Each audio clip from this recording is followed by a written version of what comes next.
Secara pribadi, saya sangat khawatir dengan perang yang diluncurkan oleh Amerika atas Cina. Saya pernah menuliskan beberapa bulan yang lalu bahwa ini perang sangat serius dan akan berimpact sangat negatif buat Indonesia.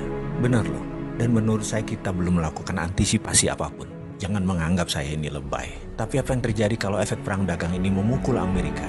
Atau dengan kata lain, Amerika yang kalah. Amerika yang merasa sebagai New World Order mendapat tantangan dari pasukan kuning Cina.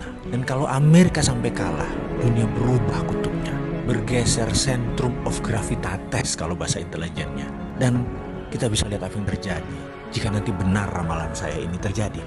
Kita semua tahu menjadi penguasa dunia itu sangat menguntungkan, baik secara ekonomi, apalagi secara politik. Amerika sudah menikmati 70 tahun hingga saat ini, dan sekarang mendapat tantangan dari negara Cina. Mungkin saat ini kekuasaan Amerika tinggal 50% pengaruhnya terhadap dunia. Ada yang menganalisa mungkin lebih kecil, alias Amerika jadi negara sunset, dan Amerika tahu itu. Amerika panik. Saya pernah menulis bahwa Roma, Bizantium, dan Konstantinopel menguasai dunia hampir 1000 tahun.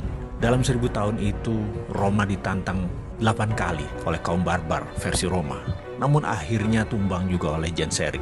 Ini tidak usah saya ceritakan kali ini, tapi saya tulis lengkap di buku hitam. Jangan pernah berkata saya tidak pernah memperingati Anda. Kita balik ke cerita tentang Amerika dan perang dagang dengan Cina. Sekarang belum 100 tahun Amerika sudah mendapatkan tantangan super hebat yang Amerika tidak pernah bayangkan sebelumnya. Secara militer, mungkin Amerika masih mendominasi. Namun secara teknologi, Cina sudah menyamai. Secara perdagangan, Cina sudah menguasai dunia. Secara logistik dan distribusi, Cina yang menang. Uang, Wall Street, Cina punya sendiri. Cina punya Hudsonian New Economic Model. Kalau sosial media atau informasi, apakah Amerika yang pemenangnya? Mungkin di dunia ya saat ini. Tapi di Cina, Amerika tidak bisa sentuh sama sekali. Coba perhatikan list di bawah ini. Cina punya Baidu, yaitu Google-nya Cina. Cina punya Alibaba, yaitu Amazon-nya Cina. Cina punya Didi Sucing, Uber-nya Cina. Weibo adalah Twitter-nya Cina. Renren adalah Facebook-nya Cina. WeChat adalah WA-nya Cina. Youku adalah YouTube-nya Cina. QQ adalah Gmail-nya Cina. Dia sudah lengkap untuk mengantisipasi semua hal yang Amerika unggul kesannya secara teknologi atau sosial media. Bahkan ketika perang teknologi dilancarkan oleh Trump, setelah 5 kali serang Cina dengan tarif barang Cina dinaikkan 25%. Kemudian Trump melarang Android untuk dipakai Huawei. Apa yang terjadi?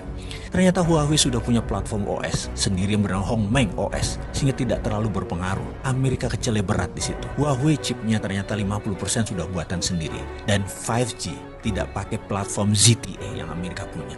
Di sisi bisnis, Huawei sudah dipakai sebagai platform operator telekomunikasi di 100 negara di dunia ini yang membuat Huawei tetap beroperasi sebagai penyedia alat telekomunikasi dunia. Bayangkan, ketika 100 negara tersebut memakai 5G tahun depan ya, apa yang terjadi dengan Amerika? Amerika bisa hilang. Amerika bisa menjadi negara mediocre. Dan itu dimulai tahun depan, tahun 2020. Prediksi saya, yang mudah-mudahan kali ini salah, Amerika akan mengalami inflasi besar di tahun 2020. Di sisi lain, tahun itu juga tahun politik di Amerika. Trump pasti habis-habisan akan berjuang untuk jabatan kedua kalinya yang akan membuatnya semakin tidak terkendali memblok barang-barang Cina, yang akan membuat harga retail, harga di Amerika naik 20% karena ketergantungan akan produk Cina di Amerika sudah lebih dari 40%. Efeknya, bayangkan di tahun 2021, dunia bisa kena resesi imbas resesinya Amerika. Dan ini bisa memicu sebuah kata bijak. The end of trade war is the beginning of military war. Berakhirnya perang dagang adalah saat dimulainya perang militer. Pertanyaan kita sekarang, Indonesia siapkah?